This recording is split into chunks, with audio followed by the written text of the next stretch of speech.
नमस्कार दोस्तों, DD red के एक और रिएक्शन वीडियो में आप सभी का स्वागत है। मैं हूं आलोक। तो आज जो वीडियो लेकर आए हैं वो वीडियो है आरजे रौनक का और बहुत इंपॉर्टेंट वीडियो है, क्राइसिस ऑफ बांग्लादेशी हिंदूज। तो चलिए देखते हैं, क्योंकि बहुत ज़्यादा लीपापोती करने की कोशिश की गई। हमारे यहाँ बहुत सारे ऐसे लोग हैं जो ये लगे रहे कहने में कि नहीं नहीं, बांग्लादेश में तो सब कुछ ठीक है, खुद लोग मुसलमान गार्ड कर रहे हैं हिंदुओं को और ऐसा है वैसा है। लेकिन पिछले 24 घंटे में जिस तरह की तस्वीरें आई हैं, जो वीडियोज़ आए हैं, जो खबरें आ रही हैं बांग्लादेश से, वो बहुत डरावनी है, बहुत भयावह है। और इनके सारे दावे जो हैं वो धज्जियां उड़ गई इन दावों की कि नहीं नहीं सब कुछ सिर्फ वो बेसिकली बांग्लादेश के मुसलमानों का एक अच्छा रेपो दिखाना चाहते थे, एक अच्छी छवि पेश करना चाहते थे, लेकिन वैसा हुआ नहीं। ग्राउंड पर असलियत अलग है। बहुत ज़्यादा बांग्लादेशी हिंदुओं को प्रताड़ित किया जा रहा है, मारा जा रहा है, उनके घर जलाए जा रहे हैं, बहुत सारी प्रॉब्लम हो रही है। चलिए देखते हैं कि आरजे रौनक क्या बता रहे हैं। दोस्तों, शेख हसीना के बांग्लादेश छोड़ने के बाद से बांग्लादेश के 1 करोड़ से ज्यादा हिंदुओं की आबादी खतरे में आ गई है। अब तक सैकड़ों हिंदू घरों को जलाया जा चुका है, हिंदुओं की दुकानों को लूटा जा रहा है और दर्जनों हिंदू मंदिरों में आग लगा दी गई है। देवी देवताओं की मूर्तियों को तोड़ दिया गया है। ऐसा लग रहा है कि बांग्लादेश की हिंदू आबादी और बांग्लादेश के जिहादियों के बीच शेख हसीना एक दीवार बनकर खड़ी थी और उनके जाते ही वो दीवार टूट गई और जिहादियों ने हिंदुओं पर धावा बोल दिया। बांग्लादेश के मशहूर हिंदू संगीतकार राहुल आनंदा के घर आग लगा दी गई। Twitter voices of Bangladeshi Hindus ने सिर्फ कल में ऐसी 50 घटनाओं की डिटेल दी है जहां हिंदुओं के घरों, दुकानों और मंदिरों पर हमले किए गए।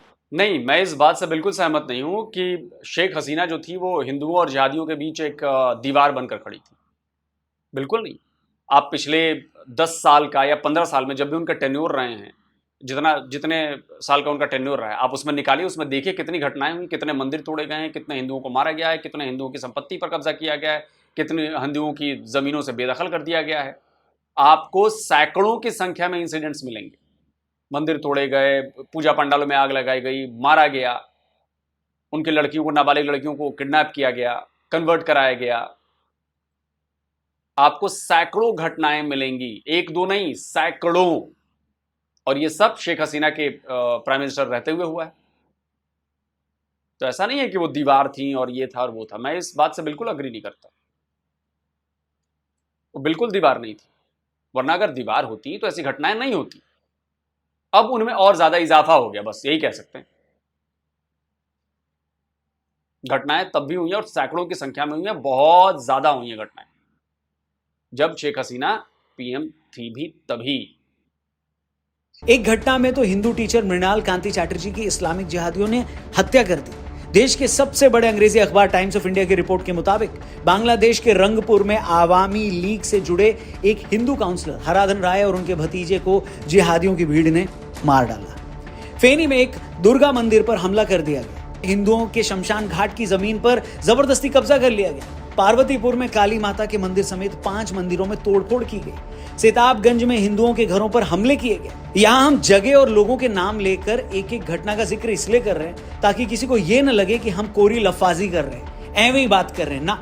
ये वो घटनाएं हैं दोस्तों जो बांग्लादेश के अखबारों में भी रिपोर्ट हुई हैं। बांग्लादेश की हिंदू, बौद्ध और क्रिश्चियन काउंसिल के लीडर काजोल देवनाथ ने खुद ऐसी 200 से 300 घटनाओं के बारे में बताया है। पोलैंड के एक बड़े ट्विटर अकाउंट ने अपने ट्विटर अकाउंट पर बांग्लादेश की हिंदू, बौद्ध, क्रिश्चियन काउंसिल की तरफ से माइनॉरिटीज पर किए गए हमलों की पूरी लिस्ट छापी है। बांग्लादेशी ट्विटर हैंडल राजू दास ने अपने ट्विटर अकाउंट पर ऐसे 20 वीडियो शेयर कर रखे हैं जिसमें आप बांग्लादेश में हिंदुओं के घरों, दुकानों और मंदिरों पर हो रहे हमले देख सकते हैं।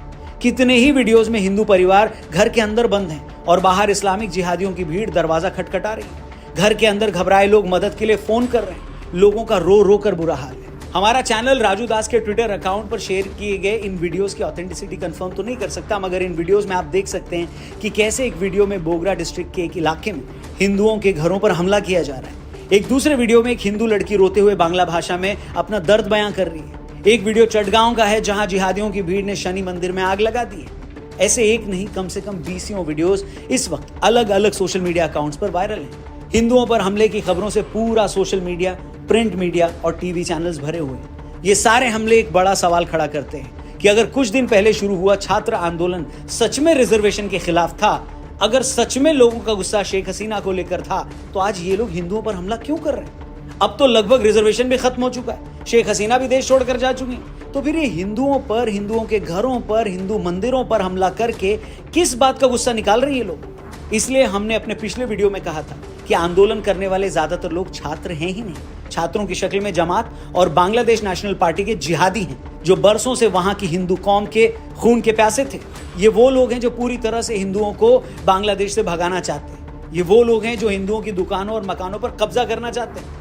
ये वो लोग हैं जिन्होंने सेक्युलर वैल्यूज पर बने बांग्लादेश को इस्लामिक स्टेट बनाने के लिए मुजीबुर रहमान की हत्या कर दी थी। जिन लोगों को पता नहीं उन्हें बता दें कि जब बांग्लादेश बना था तो उसके संविधान में सेक्युलर वर्ड यूज किया गया था, मगर मुजीबुर रहमान की हत्या के बाद संविधान में सेक्युलर शब्द की जगह इस्लामिक स्टेट शब्द डाल दिया गया। और आज शेख हसीना देश की पीएम नहीं रही, पुलिस और आर्मी की तरफ से इनको भी फ्री हैंड मिल गया है, तो ये लोग फिर से हिंदुओं पर हमले करने लग गए हैं। और बांग्लादेश पर हिंदुओं पर यह कोई पहला हमला नहीं है दोस्तों। 2001 में जब बांग्लादेश में खालिदा जिया की सरकार बनी थी तो उनके सपोर्टर्स ने सिस्टमैटिक तरीके से पूरे देश में हिंदुओं के खिलाफ हिंसा छेड़ दी थी। वो हिंसा उस वक्त पूरे 150 दिनों तक चली। इस हिंसा में हिंदुओं के खिलाफ 18,000 से ज्यादा क्राइम किए गए, 1,000 हिंदू औरतों के साथ गलत काम किया गया। हालत ये थी कि उस हिंसा के बाद एक साथ 5 लाख हिंदुओं को बांग्लादेश छोड़कर भारत आना पड़ा था। और अगर आप बांग्लादेश की पूरी हिस्ट्री देखें तो ये इतिहास वहां की हिंदू कौम पर हमलों से भरी पड़ी है। हम लोग 71 की बात करते हैं तो खुद को शाबाशी देना नहीं भूलते कि कैसे हमने उस वक्त पाकिस्तान को हराया और पूर्वी पाकिस्तान को बांग्लादेश बनने में मदद की, मगर हम इस बात को भूल जाते हैं कि 71 की लड़ाई से पहले पाकिस्तानी फौज के आदेश पर सबसे ज्यादा हत्या उस वक्त के पूर्वी पाकिस्तान के हिंदुओं की गई। एक एस्टीमेट के मुताबिक पूर्वी पाकिस्तान में भड़के आंदोलन को दबाने के लिए पाकिस्तानी फौज ने उस वक्त 30 लाख लोगों की हत्याएं की, जिनमें मरने वालों में ज्यादातर हिंदू थे। अमेरिका के सांसद एडवर्ड कैनेडी ने 1971 में अमेरिकी संसद में एक रिपोर्ट पेश की थी। उस रिपोर्ट में उन्होंने बताया कि 71 से पहले पूर्वी पाकिस्तान में हुई हिंसा में मरने वाले लोगों में सबसे ज्यादा वहां के हिंदू थे। आजादी के आंदोलन को दबाने के लिए हिंदुओं की हत्याएं की गई, उनके दुकानों को जलाया गया, उनके घर लूटे गए। हिंदुओं के घरों की पहचान हो सके इसके लिए हिंदू घरों के बाहर बाकायदा H लिखा गया ताकि भीड़ उन घरों में आग लगा सके। एडवर्ड ने अपनी रिपोर्ट में बताया कि यह सब कुछ उस वक्त की पाकिस्तानी फौज के इशारे पर किया गया। हैरानी है कि आज हम जब 71 की बात करते हैं तो इस बात के लिए ताली पीटते हैं कि देखिए कैसे भारत की मदद से बांग्लादेश बन पाया, या हमने उस वक्त पाकिस्तान के 90,000 सैनिक बंदी बना लिए थे। मगर इस बात की चर्चा भारत में कोई नहीं करता कि बांग्लादेश बनने से पहले पाकिस्तानी फौजों ने पूर्वी पाकिस्तान में लाखों हिंदुओं को मार डाला था। बांग्लादेश में हिंदुओं की बुरी हालत पर अभी कुछ टाइम पहले हमने एक डिटेल्ड वीडियो बनाई थी, उसका लिंक भी मैंने डिस्क्रिप्शन में दिया है। जाकर उस वीडियो को देखेंगे तो और भी बातें आपको समझ में आएंगी। जानते हैं हिंदुओं पर हो रही इस खुलेआम हिंसा के बीच सबसे ज्यादा शर्म की बात क्या है? इस सब के बीच सबसे ज्यादा शर्म की बात यह है कि बजाय हिंदुओं की इस दुर्दशा पर चिंता करने की, उनके साथ खड़े होने के, उस पर आंसू बहाने के, भारत में एक बहुत बड़ा सेक्शन इस बात से खुश है कि चलो बांग्लादेश से शेख हसीना चली गई। वो लोग शेख हसीना के जाने से इसलिए खुश है क्योंकि वो भारत की करीबी थी। वो लोग शेख हसीना के जाने से इसलिए भी खुश है कि उन्होंने पूरी दुनिया को नाराज करके मोदी का साथ दिया। इन लोगों को शेख हसीना की हार में मोदी की हार दिख रही है, इसलिए ये लोग खुश हैं। मगर ये जाहिल ये नहीं समझ पा रहे और ये बिल्कुल नहीं देख पा रहे कि अब वहां के हिंदुओं का क्या होगा। क्या तुम लोगों के लिए एक आदमी से अपनी पॉलिटिकल नफरत ज्यादा मायने रखती है या बांग्लादेश के 1 करोड़ 30 लाख हिंदुओं की सेफ्टी? बताओ। ये इस सवाल का जवाब क्लियर है, दुश्मनी ज्यादा मायने रखती है।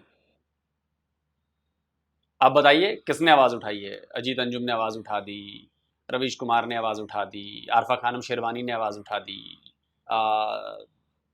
मोहम्मद जुबैर ने आवाज उठा दी, अभिचार शर्मा ने आवाज उठा दी। दिबांग जी तो कहते नजर आने को तो बांग्लादेशी हिंदू हैं, हमें क्या मतलब है? आप इस मेंटालिटी को समझिए। देखिए, अगर गलत हो रहा है तो दोनों साइड पर आपको गलत बोलना पड़ेगा। लेकिन मुसलमानों के साथ कुछ गलत हुआ तो आप उसको गलत मानते हो, लेकिन हिंदुओं के साथ गलत हुआ तो आप उस पर गलत भी नहीं मानते और कुछ बोलते भी नहीं हो। ये बताता है कि आपका एजेंडा एक तरफा है।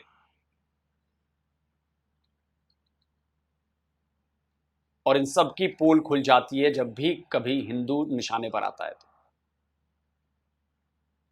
और पोल खुल गई इस बार भी कोई नहीं बोल रहा, ना अजीत अंजुम, ना अभिसार शर्मा, ना रवीश कुमार, ना अरफा खानम शेरवानी, ना राणा अयूब, और इनके पीछे पीछे इनकी जो जमात है पूरी, ना वो साइमा, बड़ी अपने आप को बड़ी जानी मानी होस्ट कहती हैं एफएम की, कोई नहीं बोलेगा इस पर। अब बोलेंगे भी कुछ करेंगे तो खाना पूर्ति, हाँ ठीक है किसी तरफ ज्यादा नहीं करना।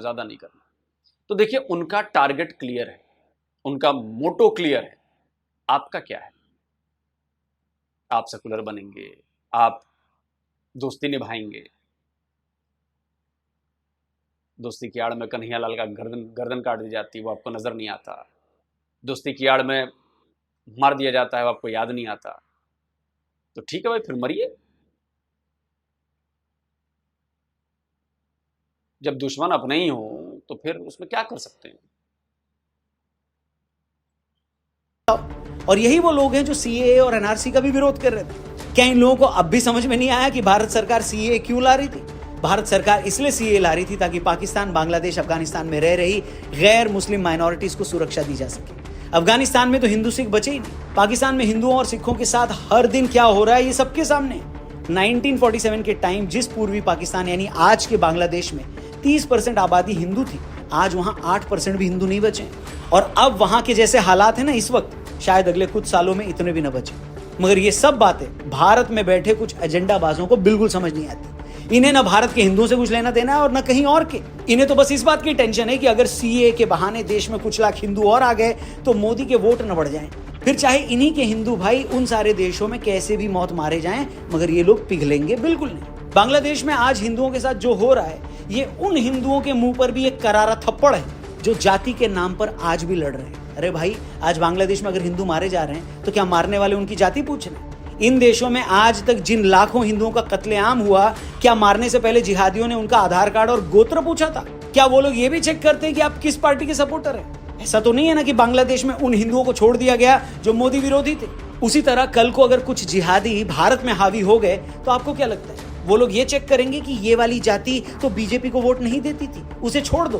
बिल्कुल नहीं। जातियों में बटे हिंदुओं को ये कब समझ आएगा कि दूसरे पक्ष के लिए आपका उनके धर्म का न होना ही काफी है, फिर चाहे आपकी जाति, गोत्र कुछ भी क्यों ना हो। इसलिए जाति के नाम पर बटे हिंदुओं को क्या करना है ये उन्हें खुद तय करना होगा। खुद इकट्ठे होने का मतलब ये नहीं है कि हमें किसी से लड़ना है, हम तो वैसे भी किसी से नहीं लड़ते, लेकिन खुद को बचाने के लिए तो एक होकर रहना जरूरी है बॉस। अगर आप एकजुट होकर नहीं रहोगे तो दूसरा तो आपकी फूट का फायदा उठाएगा। आज बाबा रामदेव से लेकर सदगुरु जग्गी वासुदेव तक सभी बांग्लादेशी हिंदुओं के साथ हो रहे जुल्म को लेकर परेशान हैं। भारत सरकार का भी ये फर्ज है, उनकी रिस्पॉन्सिबिलिटी है कि वो अपनी हैसियत और ताकत का इस्तेमाल करके बांग्लादेश की फौज और वहां की आने वाली इंटरिम सरकार को ये मैसेज दे कि वहां की हिंदू कम्युनिटी के साथ कुछ भी नहीं होना चाहिए। जयशंकर साहब ने ऐसे कुछ स्टेटमेंट दिए भी हैं, मगर फिर अगर वहां हिंदुओं के खिलाफ वायलेंस नहीं रुकती तो भारत सरकार को इसका कोई सोल्यूशन, इसका कोई रास्ता निकालना ही होगा। हम ये सोचकर हाथ पर हाथ धरे नहीं बैठ सकते बॉस कि वो तो दूसरे देश का मामला है। वैसे भारत सरकार सीए लाकर पहले ही मैसेज दे ही चुकी है कि वो बांग्लादेश और पाकिस्तान में रह रहे हिंदुओं, सिखों और बौद्धों को पराया नहीं मानती। मैंने इन 3 धर्मों का जिक्र इसलिए किया क्योंकि यही लोग वहां ऑप्रेस्ड हैं। लेकिन टाइम आ गया है कि भारत इन देशों में रहने वाले हिंदुओं और बाकी माइनॉरिटीज की सेफ्टी के लिए बयानबाजी के आगे जाकर कुछ तगड़ा कदम तो उठाए, क्योंकि कोई भी गैरतमंद इंसान ये बर्दाश्त नहीं कर सकता कि उसके भाई बहन किसी और मुल्क में जिहादियों के हाथों यूं मारे जाएं। उम्मीद है भारत सरकार इस बात को जरूर समझ रही होगी और इसका कोई ना कोई रास्ता जरूर निकलेगा। बाकी आपकी इस मामले पर क्या राय है? बांग्लादेशी हिंदुओं के लिए भारत सरकार क्या कर सकती है? उन्हें हम कैसे प्रोटेक्ट कर सकते हैं? बांग्लादेश की सरकार पर कैसे प्रेशर बनाया जा सकता है? जो भी आप इस बारे में सोचते हैं, जो भी आपकी राय है, कमेंट करके जरूर बताइएगा। और रिक्वेस्ट है आपसे कि ये वीडियो ज्यादा से ज्यादा लोगों तक पहुंचाइएगा, शेयर जरूर करिएगा, क्योंकि सच जानना सबका अधिकार है, सबका हक है। Thank you for watching. बिल्कुल, सच जानना सबका अधिकार है, सबका हक भी। तो भैया देखो, सीधी सी बात है, प्रेशर तो बनाना पड़ेगा। प्रेशर बनाइए, बांग्लादेशी हाई कमीशन के बाहर जाकर प्रोटेस्ट करना पड़ेगा। हमें अपनी यूनिटी दिखानी पड़ेगी, हमें अपनी ताकत दिखानी पड़ेगी, संवैधानिक तरीकों का पालन करते हुए, क्योंकि हमें अपने संविधान पर भरोसा है। तो संविधान ने जो हमें अधिकार दिए हैं, उन अधिकारों का इस्तेमाल करके हमें ये बताना पड़ेगा, चाहे हमारी सरकार हो, चाहे बांग्लादेश की सरकार हो, उनको ये बताना पड़ेगा कि देखो काम तो ऐसे चलेगा नहीं बॉस। और अगर ऐसा ही चलता रहा, कुछ नहीं हुआ, तो क्या पता पब्लिक कंट्रोल अपने हाथ में ले ले और कुछ ज्यादा बड़ा कर दे बांग्लादेश में। हालांकि अभी भी कोई कसर नहीं छोड़ी है उन लोगों ने, लेकिन क्या पता कल को और ज्यादा मामला भड़क जाए, पब्लिक और ज्यादा इकट्ठी हो जाए और जो पाकिस्तानी फौज ने किया था 1971 में वही काम इस वक्त किया जाए। अभी बांग्लादेशियों को ये बात समझ में नहीं आ रही कि वो क्या कर रहे हैं। उन्हें इस बात का जरा भी अंदेशा नहीं है कि वो क्या कर रहे हैं और इसका अंजाम क्या हो सकता है। बांग्लादेशियों को समझना होगा कि इसका अंजाम बहुत बुरा हो सकता है। उनके देश की इकॉनमी बैठ जाएगी, आपके देश का बिजनेस ठप पड़ जाएगा, आप भुखमरी के शिकार होने लगेंगे जैसा कि पाकिस्तान हो रहा है। अबे बांग्लादेशियों, अकल पर पत्थर पड़ गया है क्या तुम्हारे रिलीजन का? जरा बाहर निकाल कर वो पत्थर हटाकर रिलीजन का सोचो। कल को जब खाने के लाले पड़ेंगे तो क्या करोगे? पाकिस्तान में हो रहा है ना, वहां पर बच्चों सहित परिवार के परिवार अपनी जान दे रहे हैं, रोटी नहीं मिल रही। तो अगर इस अंजाम से बचना चाहते हो तो हर इंसान को इंसान समझो। सिर्फ मुसलमानों को इंसान और दूसरों को भेड़ बकरी और कीड़े मकोड़े समझना बंद करो। और काफी लोग बांग्लादेश के यहां भी रहते हैं, उनके बारे में भी सोचो कि उनके साथ यहां कुछ गलत ना हो। ये सोचो, वरना लोग सनकी हैं। जैसे सलमान खुर्शीद कह रहे थे ना कि हो सकता है यहां भी बांग्लादेश की तरह मामला हो जाए, तो भाई यहां पर भी हो सकता है कि जैसा आप उधर कर रहे हो वैसा इधर होना शुरू हो जाए बांग्लादेश के लोगों के खिलाफ। ये भी तो हो सकता है ना।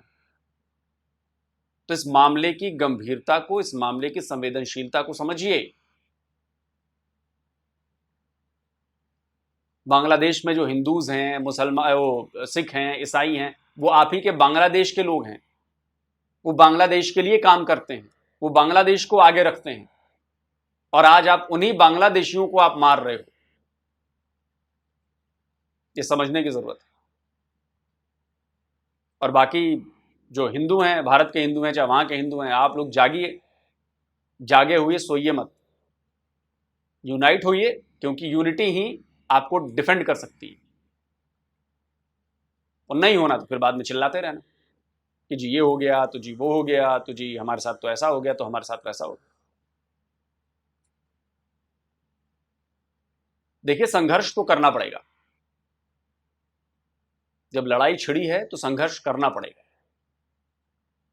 और यूनाइट रहेंगे तभी पावर बैलेंस होगा। आप क्या कहते हैं? वीडियो को ज्यादा से ज्यादा फैलाइए। जल्दी मिलता हूं एक और नए वीडियो के साथ। नमस्कार, जय हिंद।